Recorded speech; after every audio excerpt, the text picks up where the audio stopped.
Kata Nabi, kalau sholatnya ingin sempurna dimulai dari wudhu. Yang pokok dalam wudhu itu ada 4. Sisanya sunnah. Awas, kalau yang 4 ini tidak sempurna maka batal wudhunya. 1. Faksilu wujuhakum, basuh wajahnya. Kalau disebutkan wajah dalam bab wudhu, itu tidak ada yang lain kecuali bagian tampak muka. Gitu ya. Kalau yang punya jenggot, itu termasuk janggutnya di selai-selai. Sifat wudhu cuma ada 3. 1. Pakai keran. 2. Pakai gayung. 3. Air yang mengalir. Ya, seperti di sungai ada air mengalir, itu nggak ada masalah. Tapi kalau menggunakan gayung atau semisalnya, Nabi itu diriwayatkan dalam hadis itu sangat menghemat air. Bahkan pernah beliau kemudian berwudu, kalau kita kemudian hitung, itu hanya sejumlah Pak, seaqua gelas Pak, cukup. Atau yang kedua, menggunakan keran ya. Kalau sekarang kita ada keran, contoh ini kerannya. Ya. Kerannya agak tinggi sedikit. Dan kita sesuaikan. Ambil airnya. Misal contoh, ghosala. Ghosala itu bukan ditumpahkan, ambil air, tumpahkan di tempat yang akan dibasuh gini. Yang telunjuk itu kemudian menghapus atau menghilangkan kotoran di sela-sela mata, contoh.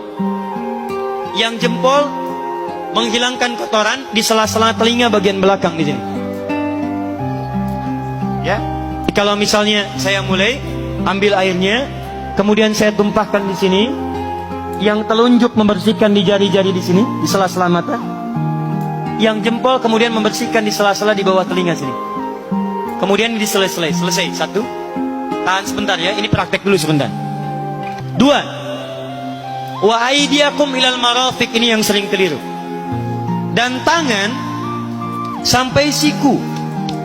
Jadi saat kita mengambil air wudhu, ambil airnya, tumpahkan dari sini ilal marafiq sampai ke siku ke sini. Balikan lagi ke depan. Jadi bukan kerannya dibeginikan, sikunya dibeginikan, takut, bukan. Jadi bukan siku diteruskan ke bawah. Yang tepat itu ambil airnya, kemudian basuh dari sini sampai dengan ke sikunya. Hati-hati, ini ada maknanya. Dan jika benar di hadis Muslim, jika orang wudunya benar seperti ini, maka bersamaan dengan jatuhnya air wudu itu, jatuh pula dosa-dosa dan kotoran yang melekat pada anggota tubuhnya. Tidak cukup dengan amin, nanti kita lihat dulu. Tangan selesai, pindah kemana? Bukan ke rambut, tapi kepala. Jadi dalam bab wudu yang diusap bukan rambutnya, kepalanya. Itulah keadilan Allah. Kalau yang diusap kepalanya, semua manusia yang hidup pasti punya kepala. Tapi kalau yang diusap rambutnya, ada ketidakadilan, karena tidak semua orang punya kepala, punya rambut. Tuh. Nah sekarang lihat sini. Ketika kita diminta mengusap kepala, bahasanya masaha. Masaha itu begini. Ini saya punten. Bismillah. Ini ya. Ambil airnya, tumpahkan, baru kemudian diusapkan ke kepalanya. Paham ya? Kalau yang ghosala, ambil, tumpahkan di tempat yang akan dibasuh. Tapi kalau masaha, hati-hati.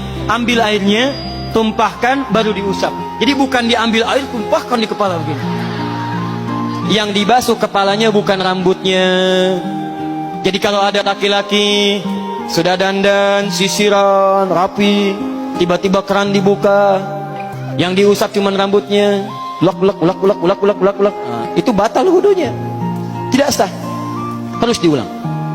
Terakhir kaki dibasuh sampai dengan bagian mata kakinya, dan ini tidak perlu saya terangkan karena mudah bagi kita untuk mempraktekannya. Tapi yang ingin saya jelaskan satu ini saja. Perhatikan baik-baik. Yang 4 ini wajib wudu. Tambahannya sunnah. Niat dimasukkan dalam wajibnya. Lihat sini. Kumur-kumur sunnah. Telinga sunnah. Istinsyak sunnah. Yang 4 ini wajib. Tapi terlepas dari wajib dan sunnahnya, perhatikan baik-baik. Kenapa ini disebut dengan wudu? Dan hebatnya Al-Quran mengistilahkannya dengan taharah.